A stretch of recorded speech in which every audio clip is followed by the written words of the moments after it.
This is the dissertation defense for Nicholas Cunningham, the experience of self-regulation among obese adults during COVID-19 pandemic. I'm Dr. Jay Greiner, chair. I'm Dr. Carolyn King, second committee member. Apologize that my camera's not working. Okay, go ahead, Nick. Thank you.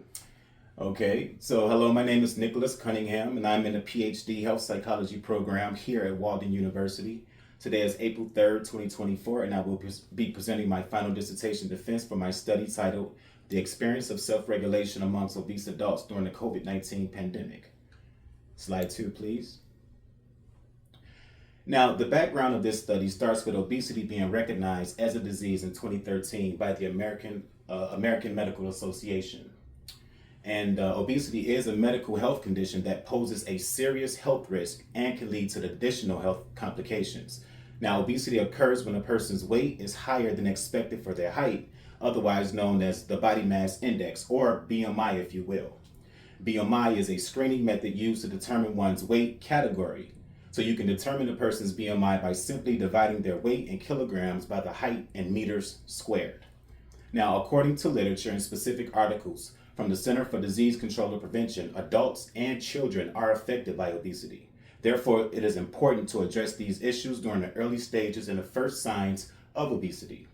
Now, research has displayed a positive connection between physical activity and good health. So, although it can be challenging, regular exercise and physical activity are recommended to prevent obesity and enhance the overall well-being and the quality of life. Now, on March 2020, the World Health Organization officially declared COVID-19 as a disease. The COVID-19 pandemic disease as a pandemic. So the COVID-19 pandemic had placed a major burden on all social interactions and caused fitness centers to actually close and to halt all operations. Literature has emphasized the importance of preserving mental health during the COVID-19 pandemic through self-regulation and physical activity. It was also found that implementing self-regulation can help increase physical activity. Although social restrictions were in place, remote means of practicing physical activity and social support were suggested to improve minor to vigorous physical activity. However, there was very little literature on the understanding of the experience of implementing self-regulation strategies to increase physical activity and weight loss during the COVID-19 pandemic. Now, what is self-regulation? Self-regulation is the internal balance in the presence of external stressors, or the ability to regulate the executive functions. Now, the problem statement. For the problem statement, the specific research problem that was addressed through this study is that it was not known how obese adults describe their experiences with implementing self-regulation to actually practice physical activity to achieve weight loss during the COVID-19 pandemic. The increased prevalence of obesity and its significant public health issue and can actually pose a serious health risk that can actually lead to cardiovascular diseases, certain cancers, low quality of life, and ultimately an early death.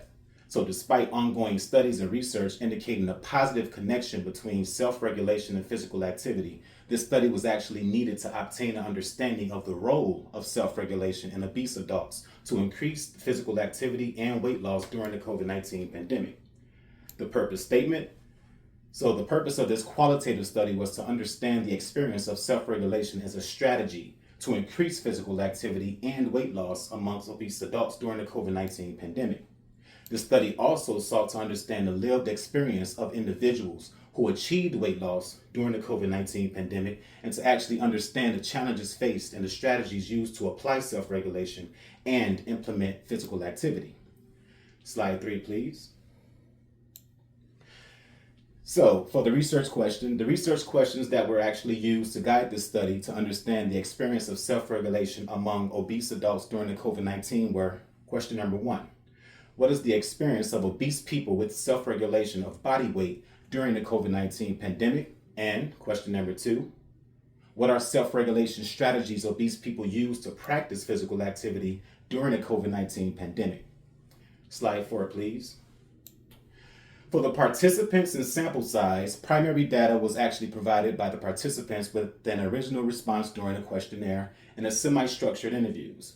For this study, I used descriptive phenomenological design, so purposive sampling was appropriate to select the participants to increase the understanding of the lived experiences in question. The participants were invited and recruited within a health group on Instagram, so via social media, and the criteria for the participants in the study included adults over the age of 18 who were obese and practiced self-regulation in physical activity and weight loss. The study included 5 participants who met the criteria and was provided voluntary consent.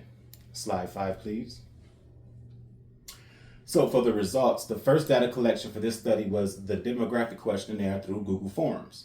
The 5 participants for this study were all African American between the ages of 18 and 41 and consisted of 4 females and 1 male.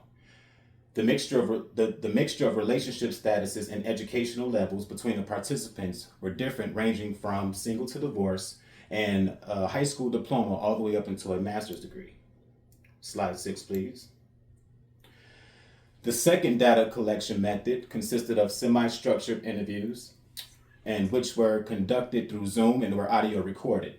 The interviews were transcribed with a service called Nada and were actually manually edited for accuracy.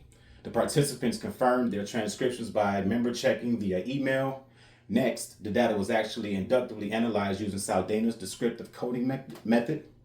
And during the first cycle of coding, I used NVivo 14, which is a qualitative data analysis software, to actually help with organizing the codes for the participants' responses.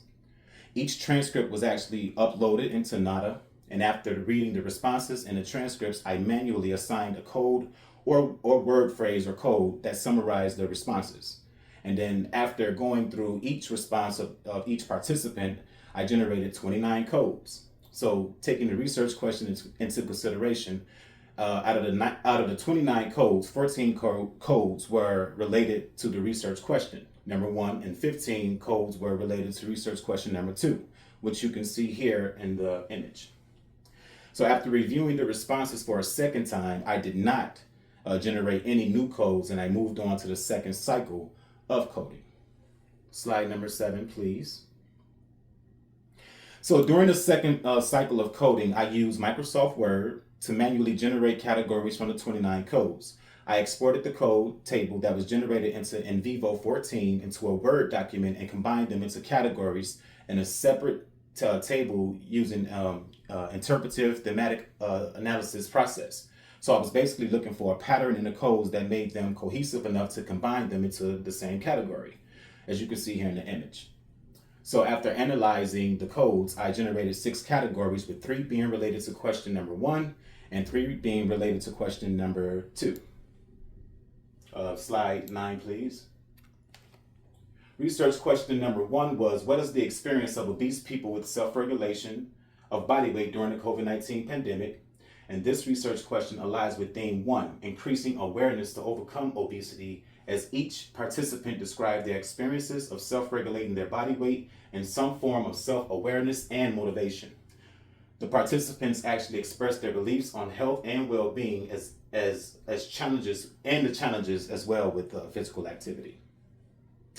So the experiences was shared by these participants extended the literature by suggesting that mindful awareness and self-reflection are needed to overcome challenges and restrictions to control their weight. Slide 10, please.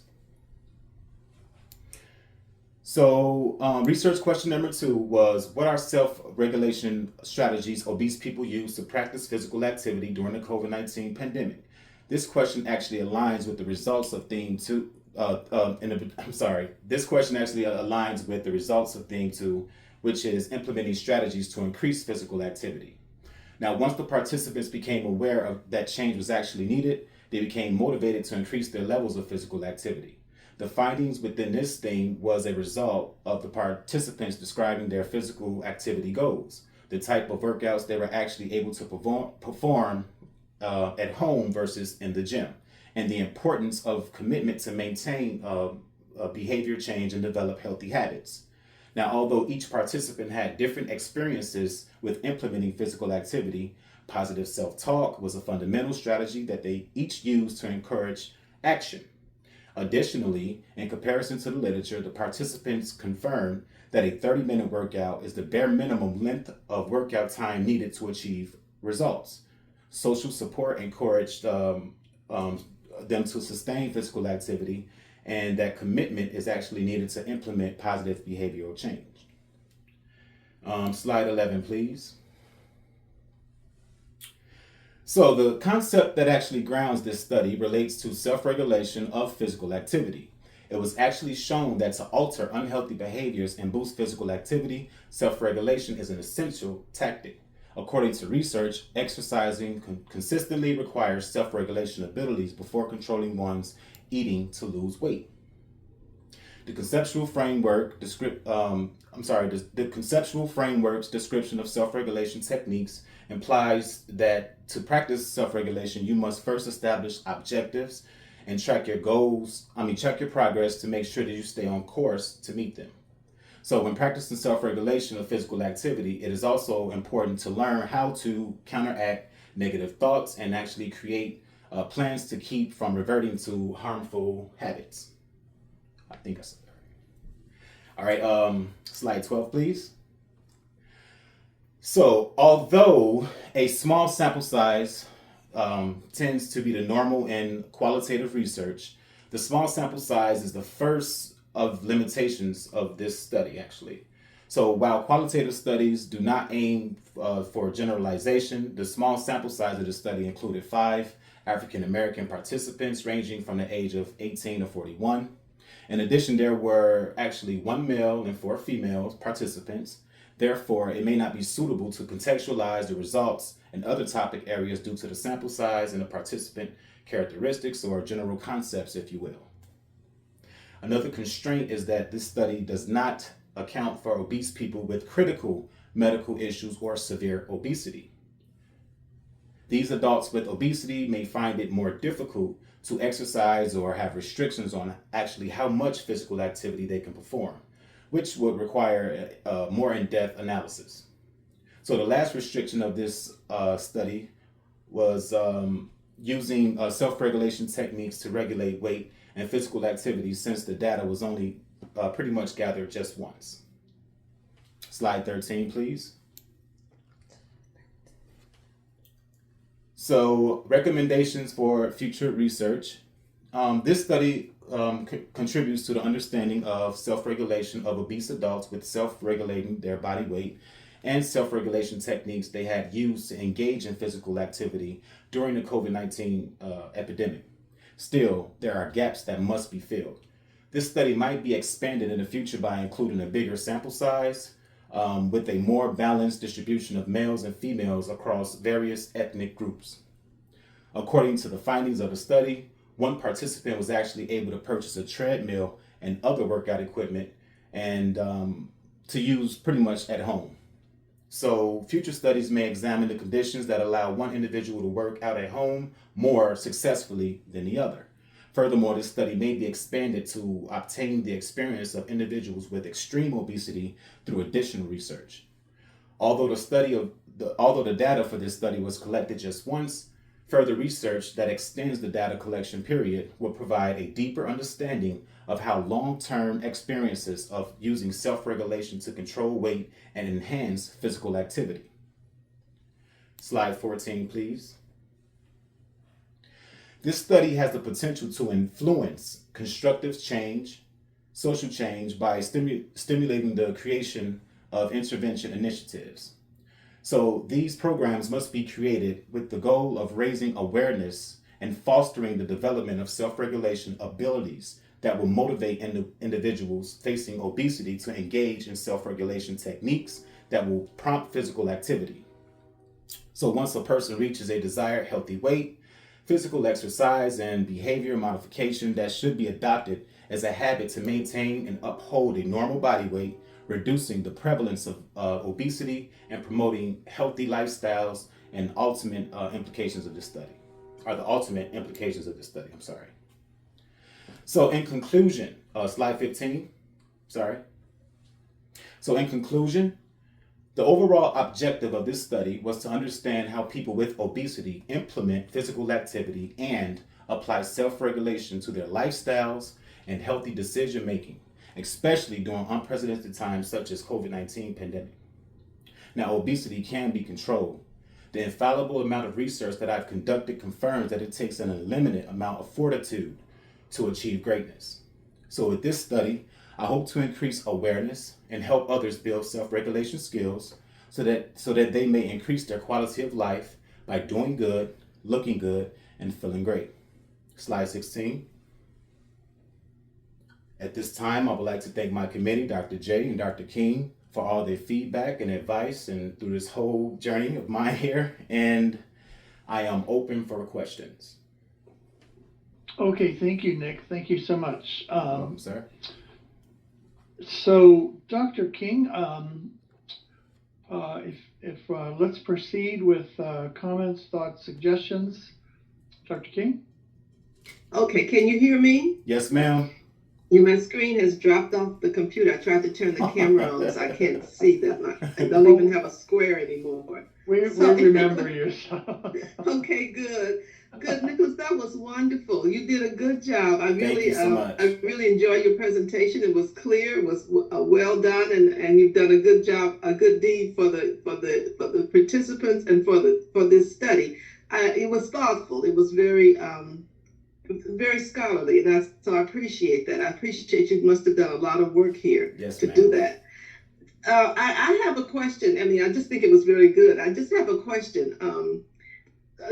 Just about if you heard from the participants, do you think that the fact that we were in COVID and so you didn't have as many distractions because people weren't going out, you weren't hanging out with friends so much, there was more isolation.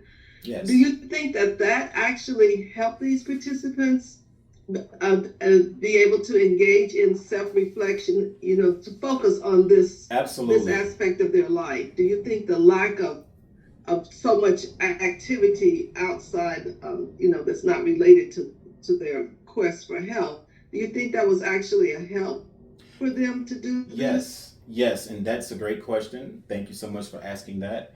And I totally agree. I do think that was a factor as far as someone being able to implement physical activity and actually be aware on how serious that the COVID-19 pandemic was and how, to engage in physical activity and apply self-regulation in the midst of this adversity. So yes, I believe that did play a major role in them keeping focus and actually applying healthy decision making. Okay, and do you know what kind of I'm sure I assume they did some cardio. Did they also do strength? Did they combine strength training and cardio, or did they do different things? Well, it was like so majority of the questions, the comments, all the participants had a thing in common, and that was something I like to call mustivation, something that they felt like they had to do. So that's what I found in common as far as that. The workouts they were doing was kind of similar as far as cardio and using calisthenics to actually achieve their weight loss.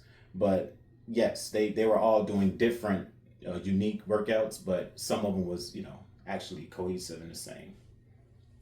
Okay, thank you. You're welcome. Yeah, this is very, very clear. Very good. Thank you. Okay, all right, thank you, Dr. King. So, let me talk a little bit about now. When you selected your participants, did you select them based on body weight? Yes. Or were they trying to lose weight or not?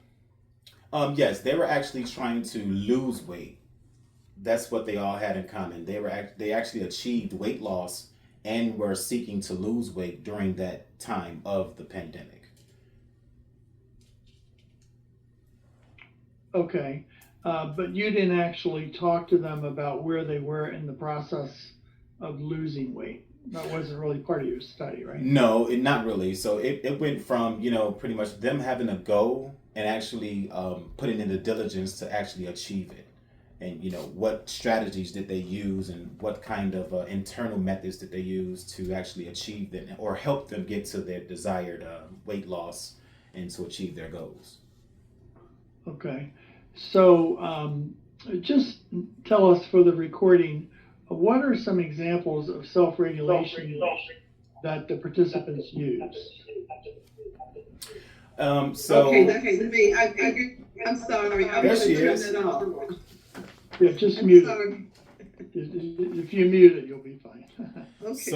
So I would like to say a lot of what they had in common were pretty much self-talk, and like I say, the motivation strategies used, and a lot of them have in common were the examples that they saw on social media. So via YouTube or Instagram, they pretty much saw an example of people being physically active or practicing physical activity, if you will. And they pretty much got the inspiration from seeing things as an example and reflection, seeing itself and not being able to fit into clothing and just wanting an overall healthy body weight was some of the motivations that they actually utilize to achieve their goals. Okay, now so let's go to the slide where you have your themes. Okay. So this slide's a little difficult to see. I mean, we have your final, but basically, are these your those are the 29.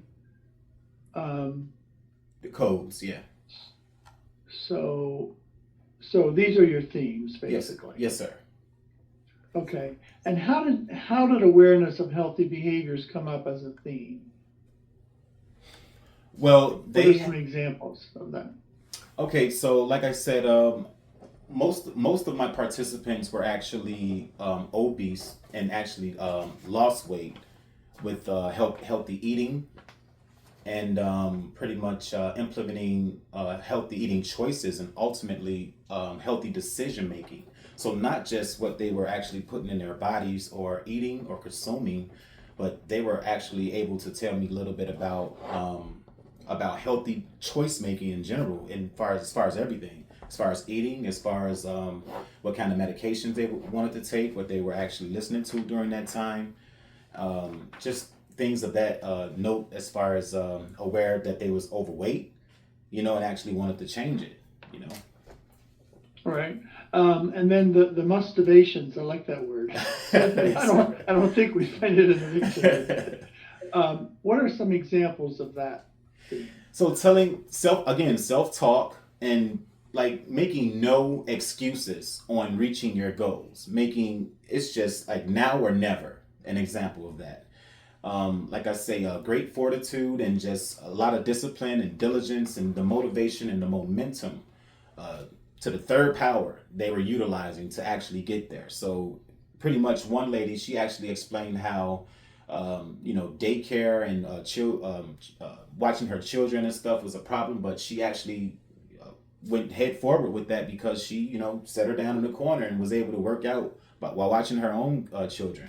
So it was like nothing that was standing in their way to get, through these obstacles of being obese and getting down to the healthier size and ultimately going through actually the COVID-19 pandemic. It was more serious to exercise motivation than any time, because they actually wanted to make sure that their bodies was strong enough and their immune system was actually strong enough to fight off the virus if needed to be. All right. And what are some examples of restrictions and challenges? So first of all, let's just say that the internet was actually a challenge, because I had problems actually getting into contact with a few of my participants. And they had expressed how Wi-Fi or data connection was a problem. And closed facilities during the COVID-19 pandemic. There were weather. Weather was also a factor too during the cold months of COVID-19 pandemic. They were actually unable to get out of their driving spots to get there. And then the facilities and workout places were all closed. So those are examples of some restrictions as well. Okay. And some people actually had issues with other parts of their body or pending injuries. So like one of my participants had a knee injury, somebody else had a back injury, and they were still able to overcome these obstacles and apply physical activity. Are you a positive thinker? I believe so. Yes, sir. Yes, sir. This, hopefully we all are, but well, this I mean, this actual dissertation was actually close to my heart because I was actually a victim of obesity one part of my life. So this is what actually influenced me to go this route as far as writing a dissertation and getting some research done utilizing this actual subject because I achieved weight loss and was able to get the muscles up and shred the fat. So I take that serious at all times. Well, congratulations. Thank Congratulations. you, sir. Thank you. I want to ask you sort of a conceptual question about self-regulation, and I put self-efficacy pretty closely related to that. Yes. As well as positive self-talk. Yes. So those attributes of an individual, are they learned, or do you think there's a genetic component to this? I believe it could be kind of both, because a person can't be, probably won't be born with those kind of genes to actually implement, self-efficacy, but it may be learned through example, and it may give a person inspiration to become self-aware and practice self-efficacy and pretty much reach their health goals and develop skills as well. All right, so you think it's pretty much learned, or does a person come with some sort of inherent? That's a great question, Doc. I would have to go. I would have to go with. I would say that it's learned. I would say that it's learned. Okay. Yeah. From the time the child's born. Yes. Right? Yes. So development. So they're process. Observing and listening and taking everything in. Yes, sir. And if they hear the victimization and the negative self-talk, then that's what they're going to learn. But it also could depend on, like you say, your environment, and like how you're being raised, and pretty much if you're, a decent upbringing and watching your parents illustrate self-talk and awareness of health and healthy eating behaviors and just wanting to be an overall positive person, so. Yeah. Yeah. Okay, and then of course there are people who are genetically heavier than others, right? Yeah, yes, yes, and that also can happen from birth as well.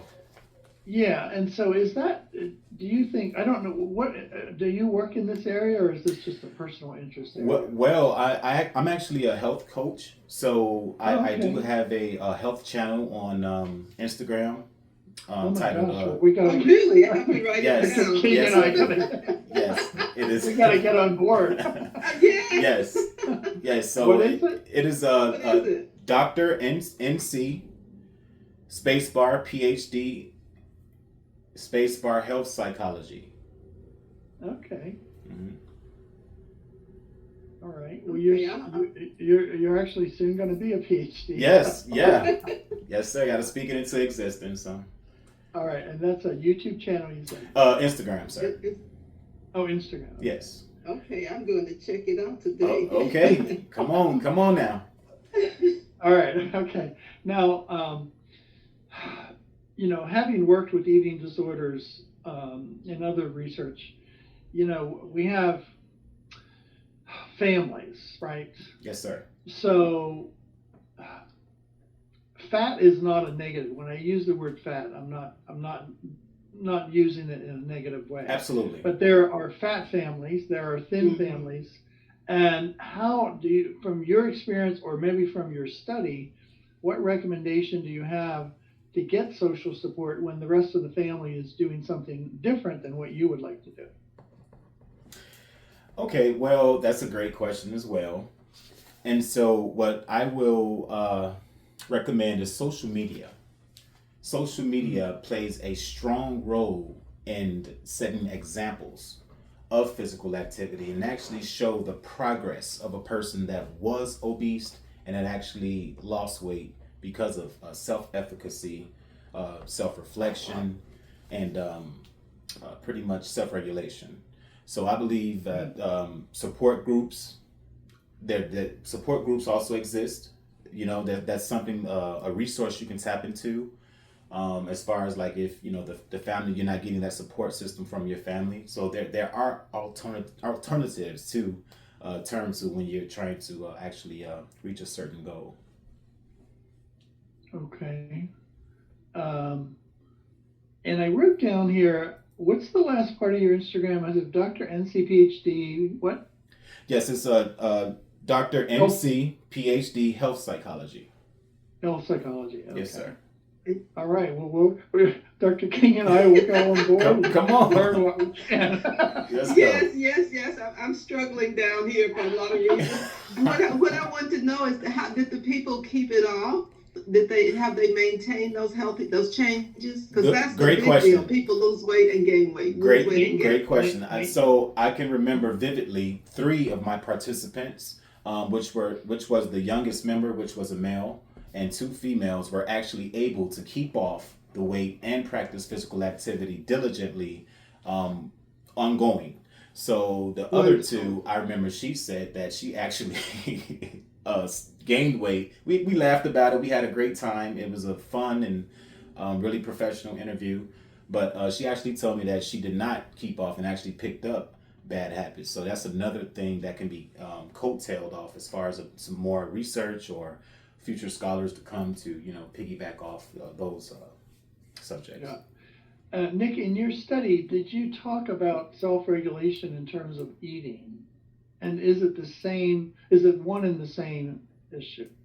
No, I didn't. As far as eating, and it has some similarity as far as those 2 subjects, but it was primarily invoking the energy to actually implement self-regulation. It's about the determination and the diligence and the momentum that a person is seeking, yes, to actually lose weight. But you would agree there is some self-regulation involved in eating, correct? Yeah, I do. Eating health. Yeah, it healthy is. eating. Yeah, healthy. Yes, absolutely. Okay. So, Dr. King, any other thoughts before we wrap up here? No, this was fun and inspiring. So, Nick, you did a great job. Keep it up. Yeah. Thank you, sir. Yeah, you've been great. So we, Dr. King and I have to make a choice. And the first one is to start over, no go. Second is to have minor revisions. And third is to accept as is. Dr. King? I say accept as is. I don't have any revisions to recommend. Thank you. Well, thank you, Nick. No, it's been a joy working with you and in the course and program evaluation, and your dissertation is great.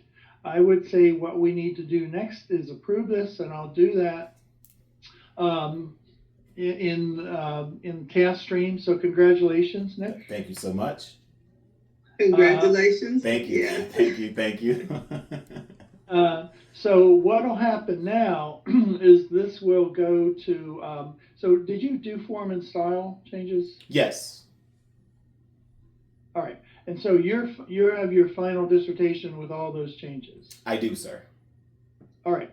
So when I approve this, as soon as we're done talking in task stream, what you will need to do is you'll need to go in and submit your final dissertation to task stream. So, and it's called the final committee rubric analysis. Okay, I remember that. All you do is go back into task stream and submit your final dissertation. And then Dr. King and I will submit another rubric approving it. And after that, it goes to the Chief Academic Officer, CAO, and they will look mostly at the abstract. Okay. And so when you get feedback, it'll be mostly about the abstract. Okay, sounds Everybody gets, I don't know if Dr. King, that's your experience, but they always have something to say about the abstract. Okay. Right, and often they fix it for you. Oh yeah, they do. They give you exactly what to do different, because that's published internationally with UMI. Okay. So you get quite a bit of international attention as well.